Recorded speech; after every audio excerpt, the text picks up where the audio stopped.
நல்லா பூ போல பஞ்சு மாதிரி சாஃப்டான இடியாப்பம் செய்யணுமா இந்த மெத்தடை யூஸ் பண்ணி செஞ்சு பாருங்க. ரொம்ப சூப்பரா இருக்கும். நல்லா இடியாப்பம் நல்லா சாஃப்டா பூ மாதிரி இருக்கும்.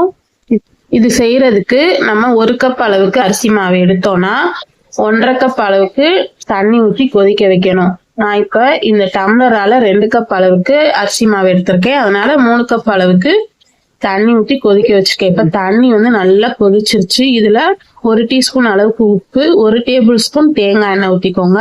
அப்புறம் 1 டேபிள் ஸ்பூன் சர்க்கரை போட்டுக்கோங்க. போட்டுட்டு நம்ம அடுப்பை ஆஃப் பண்ணிட்டு நம்ம எடுத்து வச்சிருக்க இந்த 2 டம்ளர் அளவுக்கு அரிசி மாவை நம்ம சேர்த்துட்டு நல்லா கலந்துக்கலாம். அடுப்பு ஆஃப் பண்ணிட்டு தான் நான் வந்து மாவு சேர்த்துருக்கேன். சேர்த்துட்டு இந்த மாதிரி நல்லா கலந்து விடுங்க. மாவு வந்து இந்த சுடுதண்ணிலேயே நல்லா வெந்து வந்துடும்.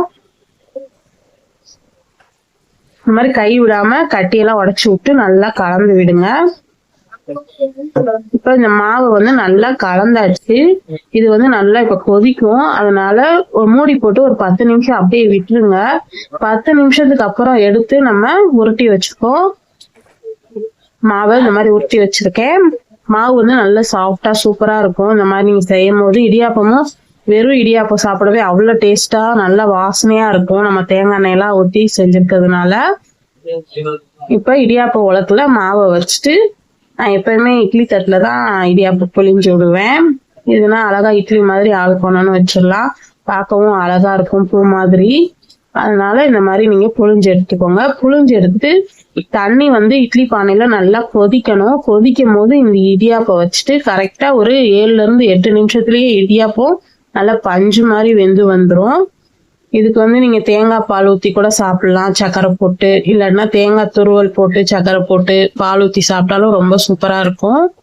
இந்த மெத்தட்ல செஞ்சு பாருங்க. உண்மையாவே இடியாப்பம் ரொம்ப சூப்பரா நல்லா சாஃப்டா சாப்பிட்றதுக்கு ரொம்ப டேஸ்டா இருக்கும். இப்ப தண்ணி நல்லா கொதிச்சிருச்சு. நம்ம இடியாப்பத்தை வேக வச்சு எடுத்தாச்சு. இடியாப்பம் அப்படியே லைட்டா அப்படி தட்டுல ஒரு தட்டு தட்டினாலே சூப்பரா வந்து விழுகும். இதுல நான் சும்மா தேங்காய் துருவி போட்டு சக்கரை போட்டு தான் சாப்பிட போறேன். நீங்களும் செஞ்சு பாருங்க. ரொம்பவே சூப்பரா இருக்கும். இந்த ரெசிபி உங்களுக்கு பிடிச்சிருந்தா லைக் பண்ணி ஷேர் பண்ணுங்க, கமெண்ட் பண்ணுங்க. உங்க ஃப்ரெண்ட்ஸ் அண்ட் ஃபேமிலிக்கு மறக்காம ஷேர் பண்ணுங்க. நம்ம சேனலை சப்ஸ்கிரைப் பண்ணிட்டு கூடவே பெல் ஐக்கானையும் கிளிக் பண்ணுங்க.